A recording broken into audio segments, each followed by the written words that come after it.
see here.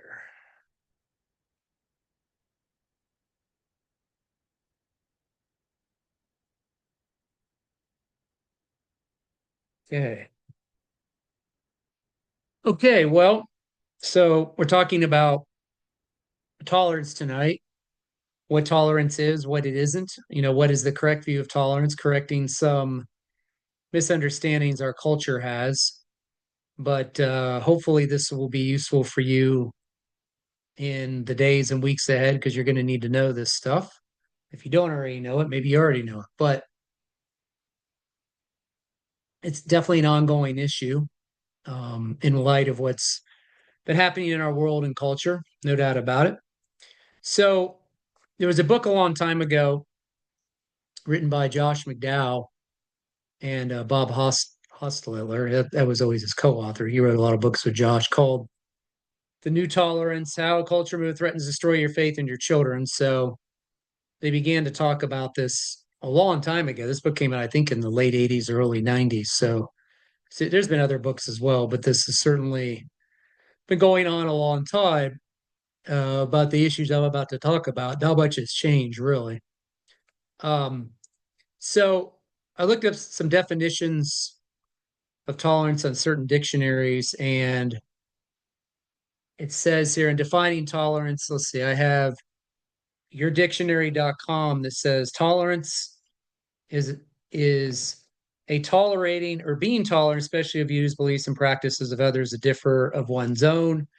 And when asked what it is to tolerate something, the same source says that we tolerate someone when we recognize and respect others' beliefs and practices without sharing them. Okay. The free diction, that's actually not bad. That's actually fairly accurate. The freedictionary.com says that tolerating is to put up with and endure something. So that's certainly true. No disagreement with that. And then we kind of see a shift in Webster's online dictionary.com, which says tolerance is a disposition to allow freedom of choice and behavior. And then in its Declaration on the Principles of Tolerance, the United Nations Educational, Scientific, and Cultural Organization defines tolerance as respect, acceptance, and appreciation of the rich diversity of our world's cultures or forms, expressions, and ways of being human. So obviously we see a shift a little bit there than what the two previous definitions were. And then we obviously have to give the right definitions and wrong definitions. So I think that some of the current culture, the way they view tolerance is that they think tolerance is means to tolerate others' views, belief, practices free from bigotry or prejudice, right? Um, and obviously, we have to tolerate other people's belief and practices, no doubt about that. I mean, I should say, you don't have to agree with them, as I'll talk about, but they are the free to practice what they want to do. Um, but we don't, obviously, you're not going to always agree with them. Um, we're, of course, told, to be tolerant at all times. We're told to tolerate all religions and all lifestyles, right? That happens a lot. Um, we know that the correct definition of tolerance is that we're called to accept people, obviously, without necessarily agreeing with or sharing their lifestyle choices. We know that we all cannot possibly affirm every behavior out there and cannot tolerate all behaviors or lifestyle choices. That'd be ludicrous, right?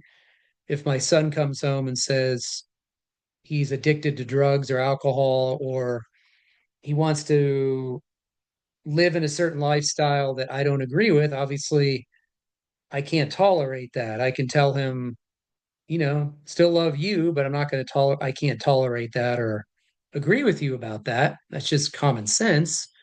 But according to our culture, what it is now with postmodernism, as I'll talk about in a minute. Let's see what happened in my definition of postmodernism. Well, I did have a definition. I guess that slide's gone. Um, but when postmodernism arrived, which is like the rejection of objective truth, um, many people view tolerance as accepting everyone's beliefs, values, and lifestyles and truth claims as equal. So everything is just equal. That's been going on for a while. Oh, it's down there. I'm sorry. I will get to, let me do this. Let me give a quick definition of postmodernism if we're a little rusty on that. Sorry. So postmodernism is a view out. We go through different periods of philosophy, the way people think in our culture, different periods of thought throughout history. Okay, it impacts every person on this earth, no matter. I mean, in different times we've lived, and it certainly has impacted Western culture. It's impacted other cultures, but people are all we're all part of this, whether you see it or not. Maybe you just aren't aware of it, but in one view was called the pre-modern culture. The pre-modern culture, most people believed in God. All authority came from God. Change is brought about by adherence to a moral standard. We believe God is the foundation of truth, morality, reality. God is like the starting point for everything. Okay. And then you had the modern period with the Enlightenment period, and then you had the scientific revolution, you had Darwinism, you had rationalism. That was like in, 17, 1800s, somewhere in that range.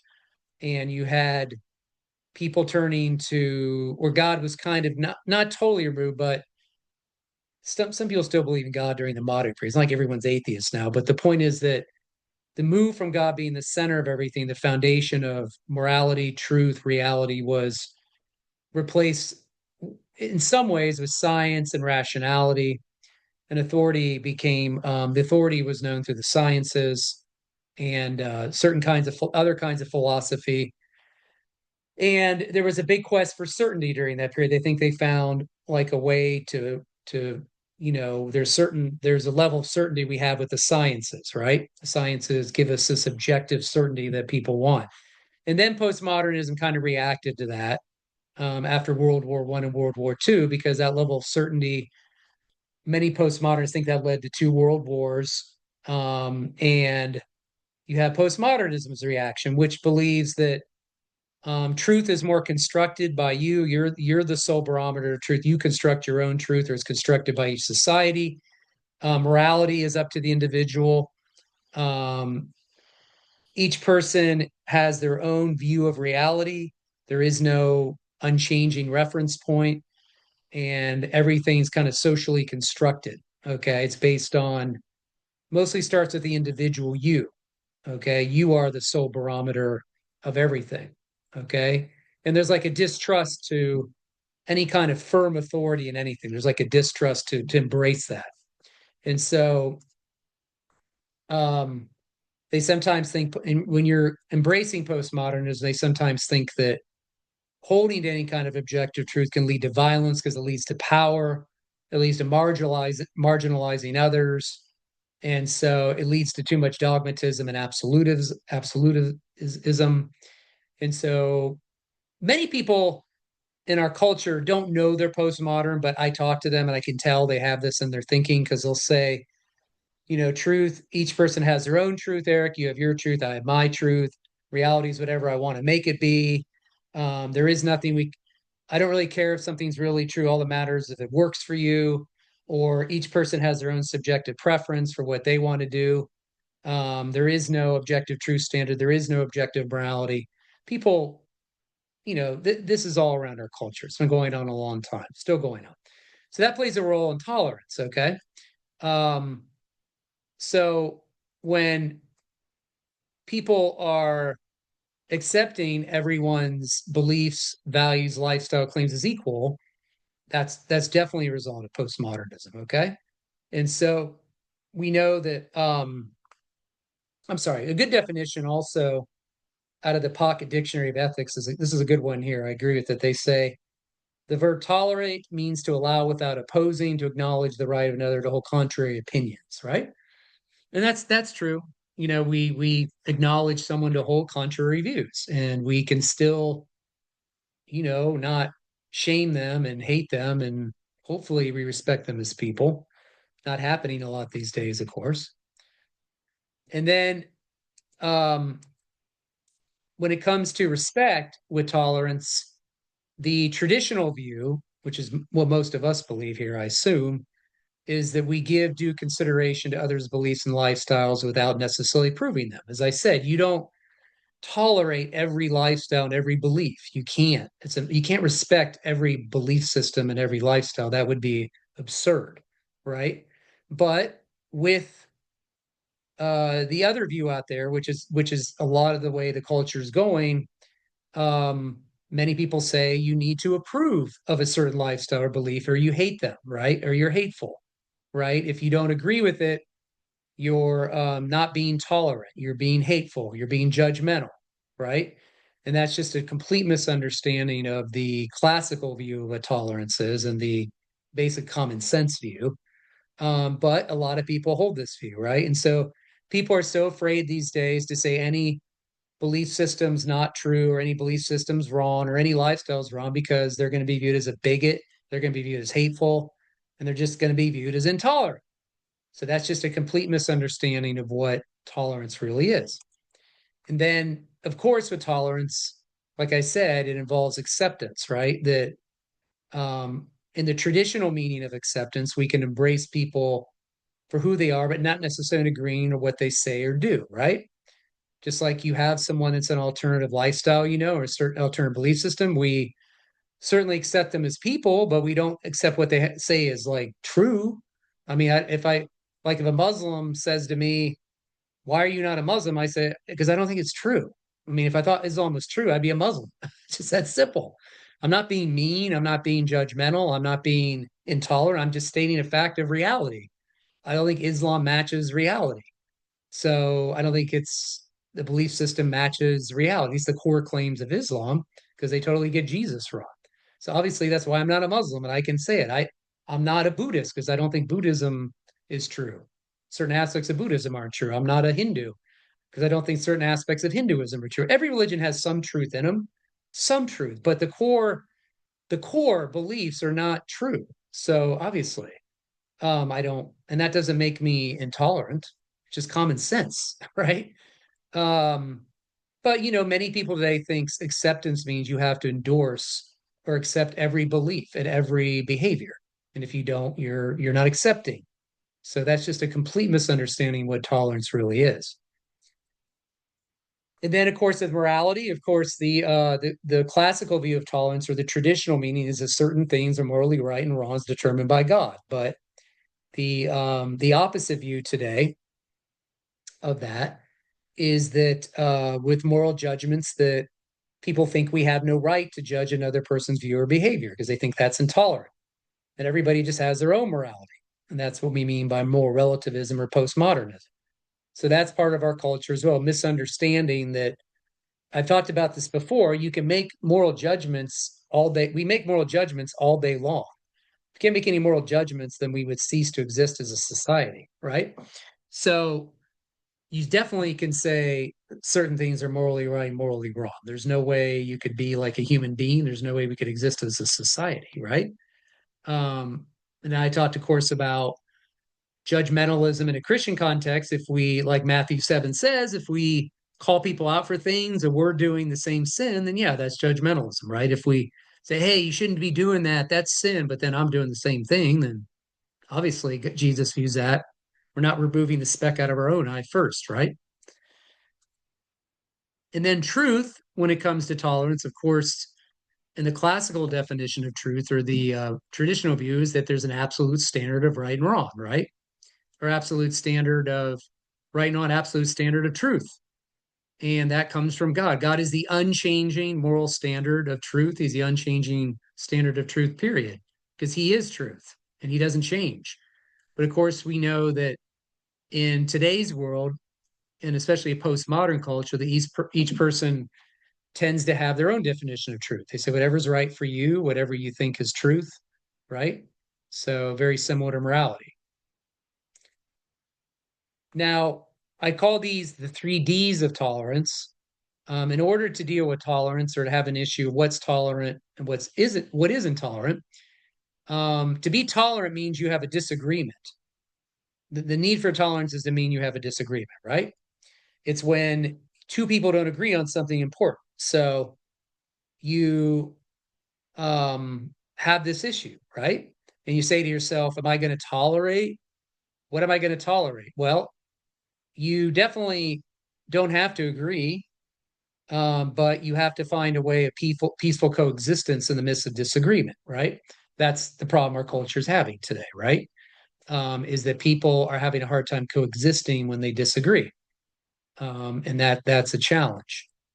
And then, of course, we know that tolerance requires a distinction because you have two positions that are distinctly opposed to each other, right? If we have all have different worldviews and we have worldview disagreements, remember I've said a worldview is the fundamental set of beliefs you have, the way you interpret reality, the way you view reality, helps you navigate reality. Those come from that comes from your worldview.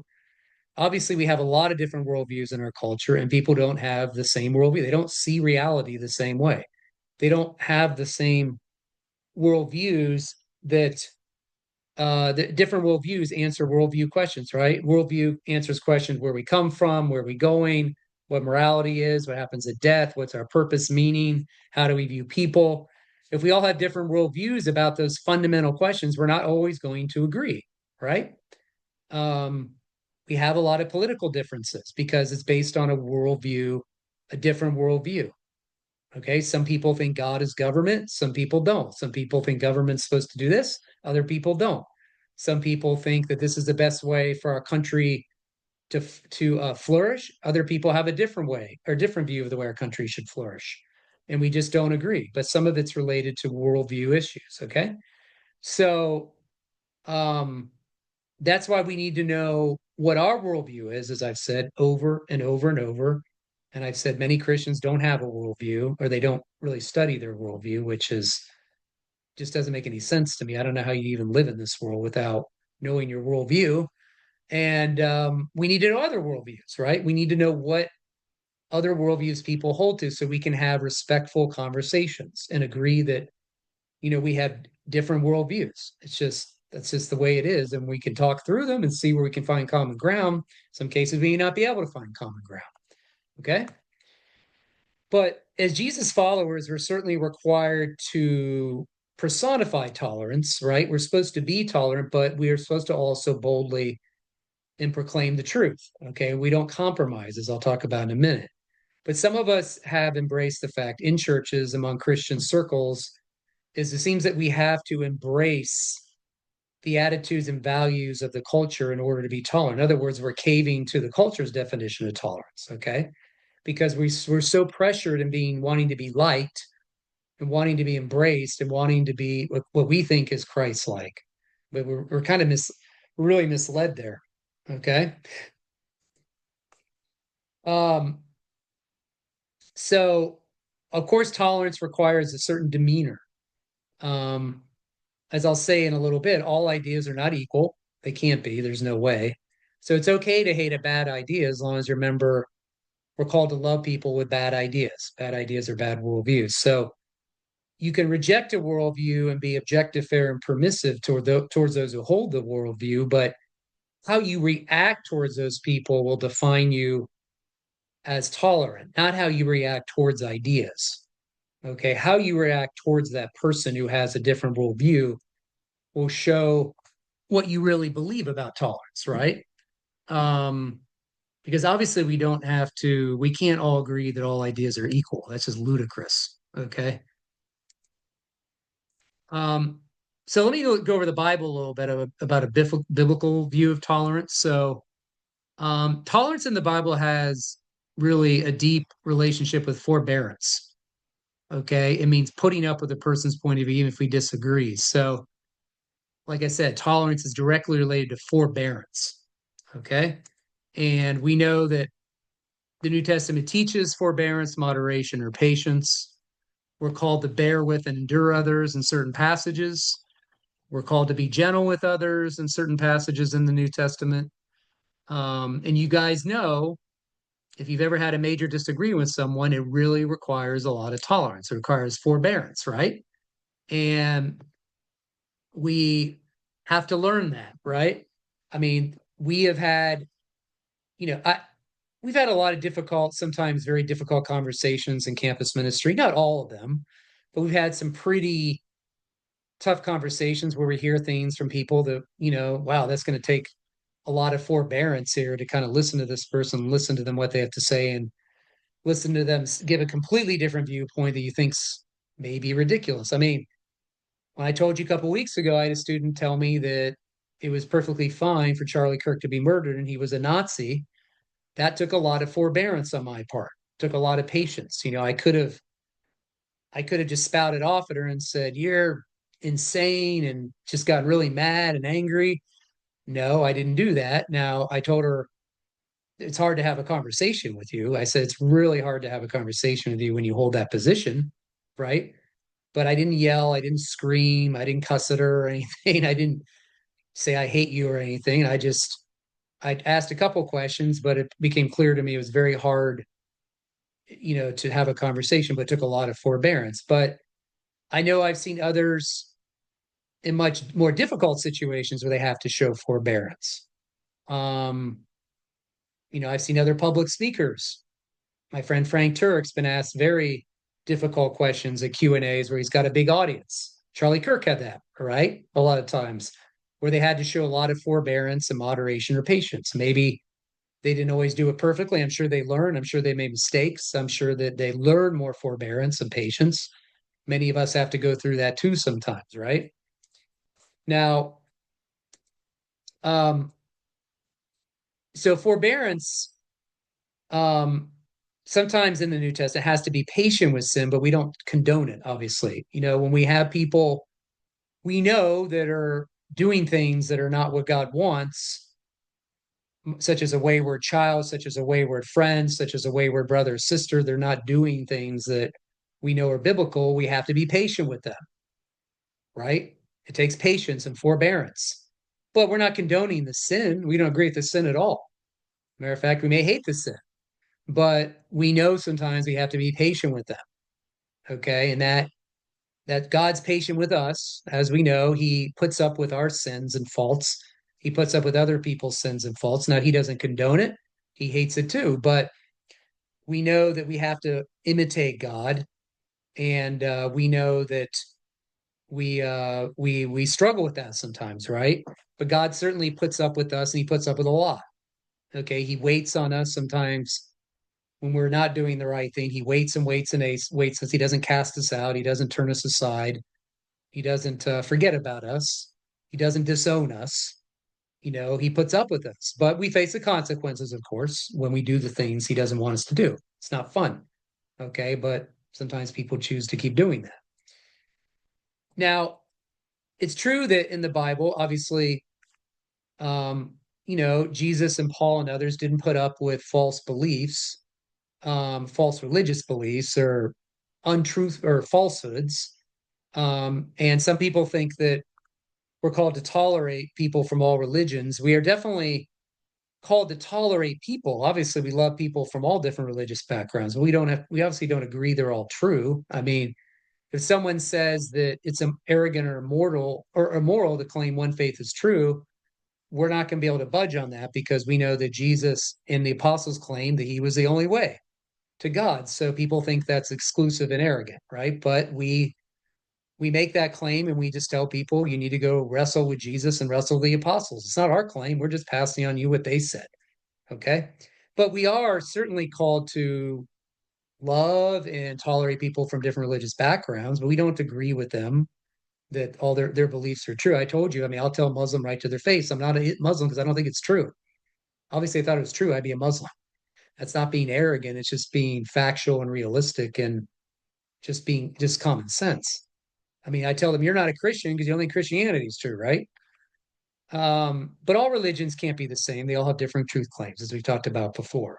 Okay, so they have different views on Jesus, some different views on God, different views of the afterlife, different views on salvation.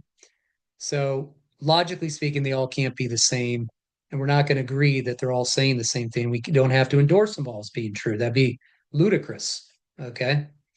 Now, are you to be tolerant of all lifestyles? We know that certainly Jesus was not tolerant of all lifestyles. We know Peter was not tolerant of all lifestyles. We know Paul was not tolerant of all lifestyles. We know John was not tolerant of all lifestyles. And New Testament Christians are called sometimes to deal with people in their congregation that are not doing the right thing. Paul talks about that in 1 Corinthians 5 and other places, right? We know that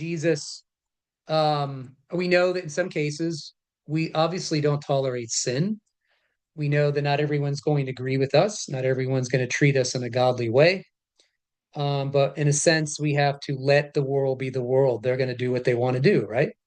But we have to speak the truth in love. That's what we're called to do. We can say, we view this as sin. We don't think it's right, but we love you, but not going to agree with that. That's not the behavior that we would endorse.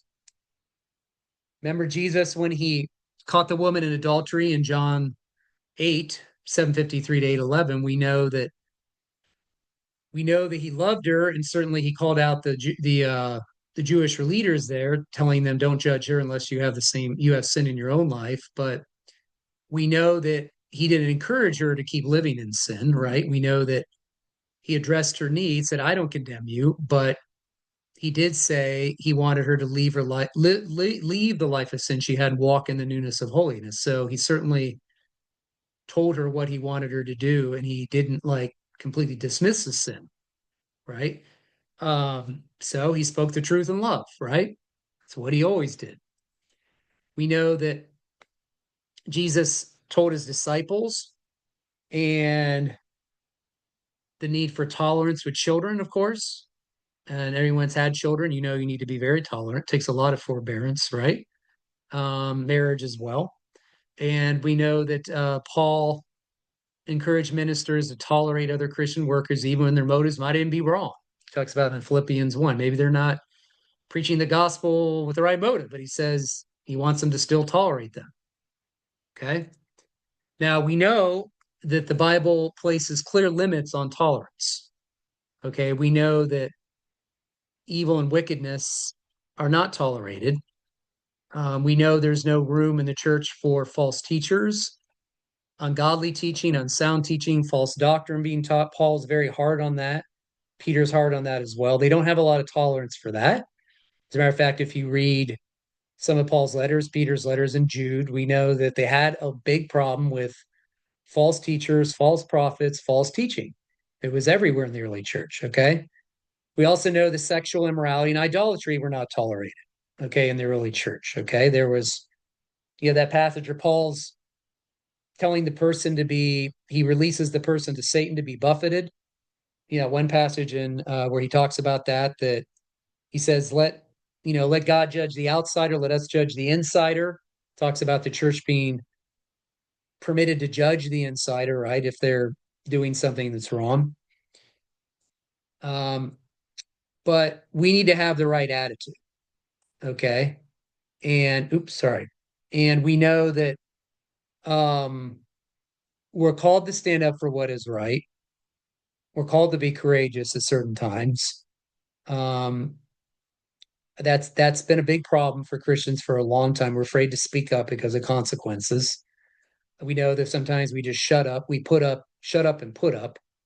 But we're called to, in certain cases, with discernment and wisdom, when we need to know when to speak up. But there's certain things to talk about. There's some students that ask us sometimes, what should I say in a classroom? If the professor says something that's totally against Christianity or against my worldview, I always say, I wouldn't take him on in the middle of the class. I would meet him in his office, see if you can meet him one on one, and then bring your views to him directly and have it out with him, see what he says. But to speak up in the class in front of everybody and try to show you're courageous, maybe sometimes that's the case, but sometimes maybe it's a case that you need to meet with him one on one. Now, if he keeps doing it and won't meet with you one on one and belittles you and bullies you, that's different. Okay. But, or an employer, of course. So there are times to speak up and be courageous for sure. We know that First Peter, we know the famous apologetics passage when Peter's writing to these persecuted believers. He says, always be ready, sanctify Christ as Lord in your heart, being ready to give the answer, hope that is in you, with gentleness and reverence or meekness and fear. So there's a certain attitude we have. We can be intolerant, but we need to be gentle, right? When we tell someone we're not going to agree with this, we call something out. We know that um, we are not called to compromise the truth. We're not supposed to always ignore issues. We're not to always retaliate. Okay. Retaliate means that we come back with like vengeance sometimes. We're like, this person got me, I'm going to get back at them. You know what I mean? I'm going to retaliate and get vengeance. That's not what the Bible teaches. Vengeance is the Lord's, right? But we can respond and not compromise the truth without being having a retaliating attitude. There's just it's all about wisdom and how to do that, right? And we know that we certainly know that there's that old saying about recognizing the difference between sin and the sinner. We know that we certainly love all people, no matter what their views are. I mean, they could have really anti-godly world, anti-Christ worldviews, and they're evil sometimes, evil views. But as we just saw in a funeral yesterday, someone forgave someone who murdered their husband. I think that's gonna be a lifelong process for her, but she, you know, saw that difference between the sin and the sinner. She knew that that sinner needs to be forgiven, and but we need to obviously we have to tolerate people that have sin issues. That's I mean we were all sinners. God saved us. We still sin sometimes, right? God puts up with us, right? And we know that Jesus talks about being wise as serpents and harmless as doves. We need to be wise, wise, wise, wise. And our speech should always be seasoned with salt. We know that. We need to think about how we're going to say it, what tone we're going to use. Our tone will speak a lot to our level of tolerance, the way we say it, right? And we know that we're called to walk in a manner worthy of our calling. And we need to seek this attitude with unbelievers and believers, right? We have gentleness, long suffering, patience, the fruit of the Spirit should hopefully be shown whenever we are disagreeing with somebody, right? Hopefully, the fruit of the Spirit is what's happening, not anger and hatred and tearing someone down. Okay. We tear down ideas, we tear down worldviews, but we're not called to tear down people. Um, I could have easily, that incident a couple weeks ago with that girl calling Charlie Kirk a Nazi and deserved to die.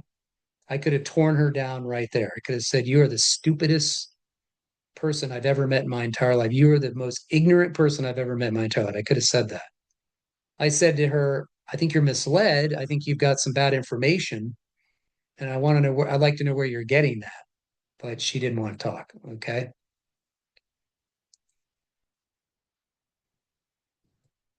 Now we also need to think about it, of course, is loving our neighbor as ourself. How would we want to be treated? Let's say someone has a strong disagreement with us and they don't respect our worldview. How would you want them to treat you? Would you want them to belittle you, bully you, beat you up physically, or shame you, or I don't know. I mean, just think of all the things you wouldn't want them to do to you. Okay. And that's the way we have to look at people. How would you want to be treated? Okay. Um, so that's something to think about. And then finally, remember in Romans, it talks about we're supposed to live peaceably with man and let God deal with vengeance. So we do our best always to live in peace with people. We do our best to promote peace. Obviously, some ideas are just, we're never going to agree with people on, right? We're just not going to have agreements. But we certainly can let God deal with the vengeance aspect, right? As I said a few weeks ago, I said ultimate justice will happen because God exists. If God doesn't exist, there is no ultimate justice. So he will deal with people one day that have promoted an anti God worldview or done things that have shamed his name or whatever it is. He will deal with those people. But at the end of the day, we're called to do our best to live peaceably with man. Now, let me mention a little bit something about what's happening with this free speech issue. This seems to be coming up a lot. Um, and it's obvious that a lot of people have misunderstandings about this in light of what's happened the last couple of weeks. I don't know if many people paid attention to this, Um, yeah, the First Amendment, you definitely can say whatever you want, but there's consequences to what you say. Okay. Charlie Kirk found that out. He got shot and murdered for what he said, right? Other people have been shot and murdered for what they said, right? It's happened many times. But we know that's a blatant case of somebody exercising their free speech and being murdered. Okay. Now, the First Amendment certainly restricts government regulation of private speech. It doesn't prohibit all restrictions on government speech, right? But it doesn't apply to speech restrictions imposed by private parties. That means that if you're a private property owner, like you're a business owner, and you have rules restricting speech in your workplace, then if you violate it, you can get fired, right? That's what we have found out. If you promote certain speech that promotes violence or whatever, something else that the employer doesn't agree with, you can lose your job. But people didn't seem to understand that or know that. I guess they just don't know. So yeah, free speech is protected, but your job is not protected. Okay. So what it seems to be happening is a lot of people have jobs assume that they can just say whatever they want on social media and their First Amendment rights would protect them in the workplace. Um, your your rights are protected, but if the business owner perceives it as undermining staff unity and offending customers and hurting the image of the business, then yeah, you can lose your job. The employer has the right to terminate you. Um, that's just the way it's always been. So I don't know. People just don't understand this. They're just like dumbfounded. But we've had thousands of people getting fired over the last couple of weeks. So I don't. Maybe they just don't know how the First Amendment works, and they don't know how it applies to the workplace. If I own my own business and I'm the owner or the CEO, and someone's saying things that are completely in violation of our ethics and code of conduct, and it's hurting the image of my business and my customer base, and I have the right to terminate you as a business owner. So that's the way it's always been. So I don't know what, I'm not sure why people don't get that. Okay. So as you know, just to repeat, the right to free speech doesn't protect people from social media posts or public behavior the company believes would be detrimental to its business. So employees often overestimate the degree that the right to free speech protects their jobs and are making public comments outside of work. So maybe people just didn't know. I don't know. Maybe they did know. They don't care. I don't know. I have no idea. Um, Now it's true that the right to free speech isn't absolute. The Supreme Court established a limited number of unprotected speech categories, such as defamation, fighting words, true threats, obscenity, child pornography, inciting speech, fraud, obviously death threats, things like that. The government can impose restrictions or penalties on things like that. But not every, as I say here, not every restriction on protected speech is constitutional, nor all restrictions on protected speech unconstitutional. So, of course, there's been a lot of things that have gone to the Supreme Court over the years on, free speech cases. That'll probably be the way it'll go for many more years to come. Um, but let's say you are a Christian and you find that you're in conflict with somebody's take on tolerance. Let's say your job is having an issue, or your maybe someplace else in the public square, or someplace you're serving, or maybe in a personal conversation you're having somebody, or in general, something where it's a real issue, okay, where your view of tolerance is not their view of tolerance, okay, and it's becoming a real issue, okay. I think that these are some steps we should take. One, we definitely need to pray for wisdom and courage. Definitely need to pray for wisdom, right? We don't want to go into this without prayer. We have to examine our convictions, certainly, to make sure they're lining up with what the Bible says, not just our personal preferences, right?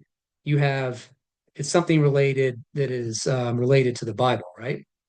Um, we certainly are called to love our enemies and do good to them. So even if you disagree with somebody, it does provide a powerful witness when you love them still and you try to do good to them, maybe as hard as that can be, depending. I know every situation is different.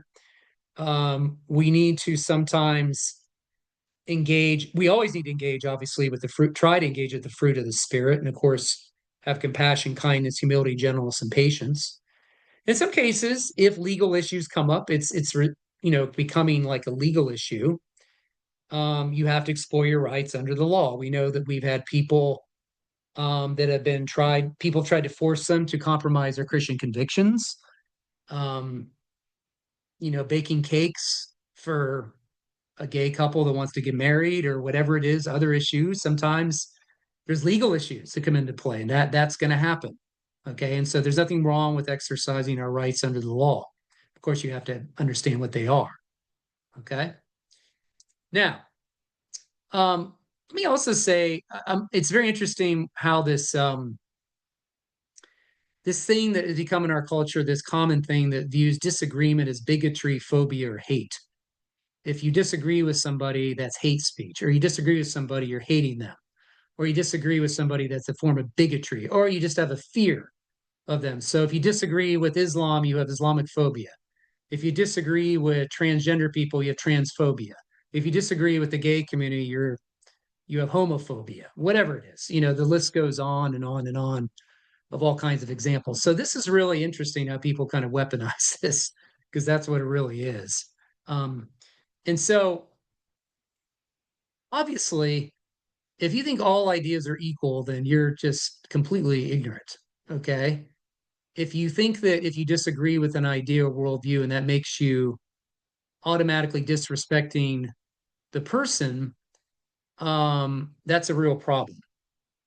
Um, we know that intolerant, when someone's intolerant of you or intolerant of because you disagree with them, sometimes they label you and they obviously shame you with labels such as bigotry, disrespectful, ignorant, whatever it is, phobia, this phobia, that phobia.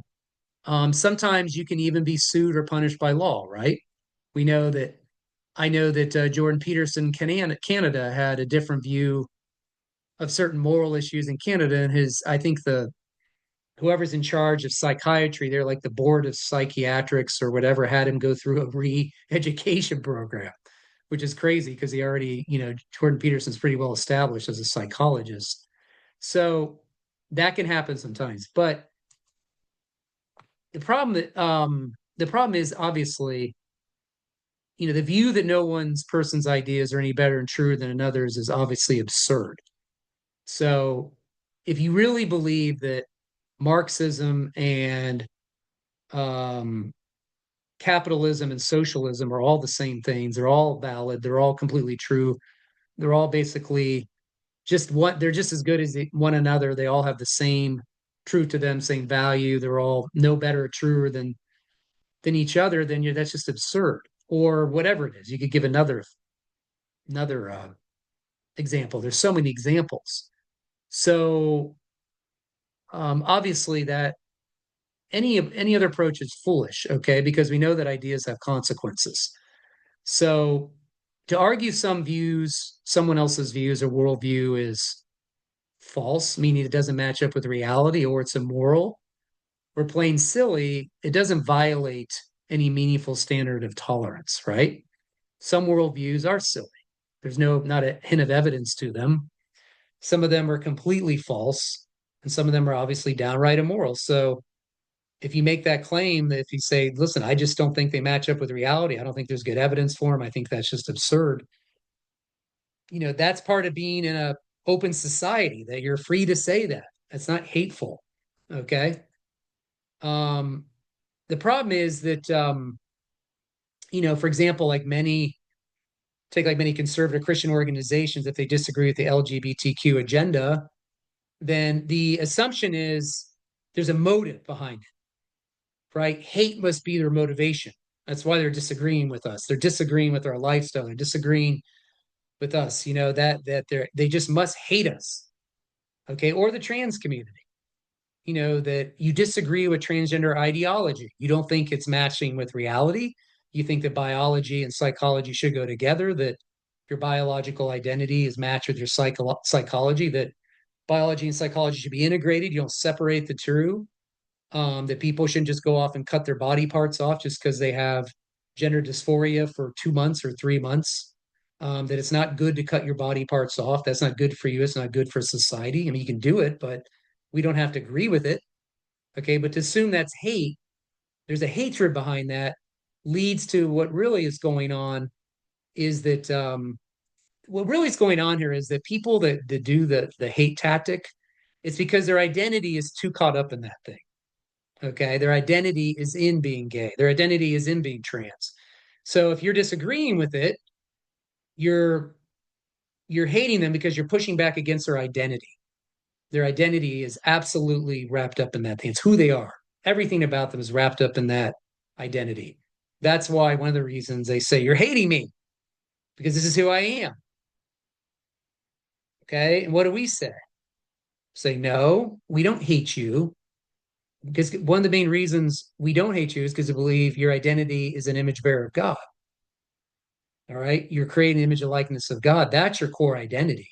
Your identity is not in your sexuality or your trans. I mean, you can put your identity in your gender or your sexuality, but we think that's a mistake. We think everybody's creating the image and likeness of God. That's your core identity.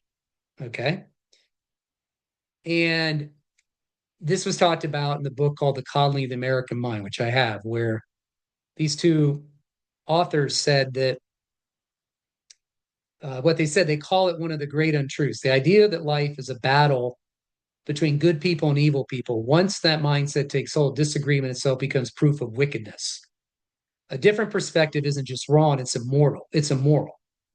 And when we start to believe that, words lose their power to persuade. They become weapons and every conversation becomes war, right? That's kind of where we are with a lot of things in our culture that um, disagreement is viewed as wickedness. Obviously, people are in two categories, good and evil. Now, don't get me wrong, these people do a lot of evil things. Obviously, that's reality. But we definitely start to believe that any view alternative to ours is hate. Okay. And that comes from a identity problem. Once again, people are too wrapped up in their identities in that thing. They think you're coming against it. Um, it's true that almost half of Christian millennials agree, at least somewhat, that it's wrong to share one's personal beliefs with someone of a different faith in hopes they'll one day share the same faith. That's according to George Barna's report in a report called Practicing Christian Millennials Say Evangelism is Wrong. And then millennials are also 2 times more likely than Gen X and 3 times more likely than boomers and elders to believe that disagreement means judgment. So that's where we are today. A lot of people think disagreement means you're judging them. Okay, you're judging them. You're attacking me if you disagree. There was a clip that Charlie Kirk had where he asked a girl at the podium. She came up to talk. She was transgender, and he said, How do you define a woman?" He asked her, "What's a woman?" He asked her 3 times. She couldn't answer it, and he kept saying, "You're not answering my question. What is a woman?" And so he couldn't get an answer out of her. By the fourth time, you know what she said to him? She said, "Why are you being so hateful?" So all he was doing was trying to ask her how she defines what a woman is, trying to get an objective definition, and she couldn't give it. So because her identity is so wrapped up in being trans, she told him he was hateful. And that's what happens. You see, disagreement becomes hate. Disagreement means you're judgmental. When you don't agree with me, you're judgmental. Okay. So that's about all I have. Um, I hope you understand the proper definition of tolerance. And I'm sure some of us have had people around us that want us to tolerate them or tolerate their ideas or tolerate certain viewpoints that we don't agree with. But I think you need to tell people the correct definition of tolerance is that we love people, but we don't have to agree with your ideas or worldview, right? We don't have to agree. There's no way that we can function as a open society and a respectful society if we're all going to say that we have to agree on everything. It's just impossible. It's ludicrous. Okay. So don't fall for the trap that people say you're hateful if you don't agree with their lifestyle, right? Um, Ask them, are there any behaviors that you're not tolerant of? What behaviors are you not tolerant of? Give me some. Do you approve of every behavior? Do you approve of every idea? Just ask them. Okay. All right. So that's about it.